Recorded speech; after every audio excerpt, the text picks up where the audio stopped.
Tooth brush ఎన్నాళ్ళకి మార్చాలి, ఎప్పుడెప్పుడు బ్రష్ చేసుకోవాలి, ఎంతసేపు చేసుకోవాలి, దేంతో చేసుకోవాలి, ఇలాంటివి చాలా డౌట్స్ ఉన్నాయండి. మనకి చాలామంది పొరపాటు కూడా చేస్తున్నాం. నేను ఒక 4-5 విషయాలు చెప్తాను. అంటే నేను చేసిన పొరపాట్లు ఉన్నాయి, అందులో సరి చేసుకుని ఉన్నాయి కాబట్టి ఇప్పుడు బాగుంది కాబట్టి మీకు చెప్తున్నాను. బ్రషింగ్ అనగానే ఒక యాడ్ గుర్తొస్తుంది, మీ పేస్ట్లో సాల్ట్ ఉందా అని చెప్పి. నా సలహా అయితే బ్రష్ చేసుకోండి, రోజుకు 2 సార్లు చేసుకోమంటారు కదా. నేనైతే టీ తాగినా భోంచేసిన అవకాశం ఉంటే, ఇంట్లో ఉంటే ఒక్కసారి అలాగ సాల్ట్ వాటర్తో పుక్కిలిచ్చేసుకొని పైన అలాగ జస్ట్ ఒక హాఫ్ మినిట్ మొత్తం చేసేసుకొని క్లీన్ చేసుకోండి.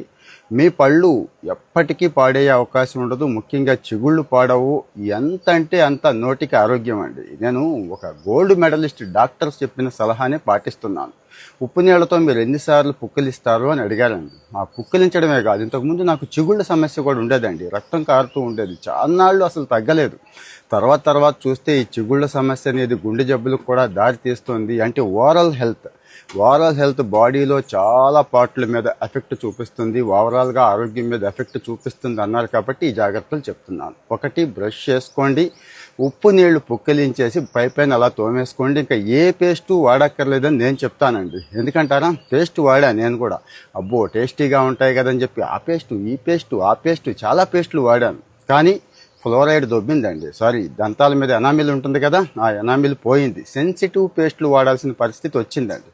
నిజమే చెప్తున్నాను, నేను అన్ని వాస్తవాలే మీతో షేర్ చేసుకుంటాను. సెన్సిటివ్ పేస్టులు వాడాల్సిన పరిస్థితి నుంచి ఇప్పుడు అసలు ఏ పేస్ట్ కూడా వాడే పరిస్థితే లేదు. అవసరం లేదు అనిపించింది నాకు. నిజమే చెప్తున్నాను. హ్యాపీగా ఉన్నాను, హెల్తీగా ఉన్నాను. నోటి నుంచి దుర్వాసన వస్తుంది అనే కంప్లైంట్ కూడా లేదండి. ఇంతకుముందు మా పిల్లలు అనేవాళ్ళు, కాస్త స్మెల్ వస్తుంది డాడీ అని. అంటే షుగర్ పేషెంట్లు వీళ్ళకి కాస్త స్మెల్ వస్తుంది, కానీ మామూలు వాళ్ళకి రాకూడదు కదా మనలాంటి వాళ్ళకి. అయినా వస్తుంది అంటే కారణం ఇదేనండి. ఉప్పు నీళ్లు పుక్కిలించి అలా తోమేసుకోండి. ఇక మార్చడం అంటారా, మార్చండి, ఏముంది, ఇప్పుడు చీపే కదా.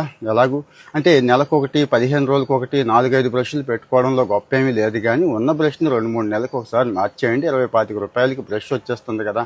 కొంతమంది మర్చిపోయి బాత్రూంలో కూర్చోను, లేకపోతే అటు ఇటు తిరుగుతాను, నవిలి తోమి ఉన్న ఆరోగ్యం అంతా పాడు చేస్తున్నారు. ఇప్పుడు నేను చెప్పిన విషయాలన్నీ కూడా అమెరికన్ డెంటల్ అసోసియేషన్ అండి. అలాంటి వాడు చెప్తే ఎలాగూ నమ్మరని చెప్పి ఫేమస్ రిపోర్ట్స్, ముఖ్యంగా హెల్త్ రిపోర్ట్స్ ఫేమస్ ఆర్గనైజేషన్స్ ఏవి రిలీజ్ చేసినా నేను చెప్తున్నాను కదా, ఇవి అమెరికన్ డెంటల్ అసోసియేషన్ స్వయంగా చెప్తోంది. సో మరి టూత్ బ్రష్లో ఏముందో అర్థమైపోయింది. టూత్ పేస్ట్ వాడాలా వద్దా, ఎలా వాడాలో కూడా తెలిసిపోయింది మీకు.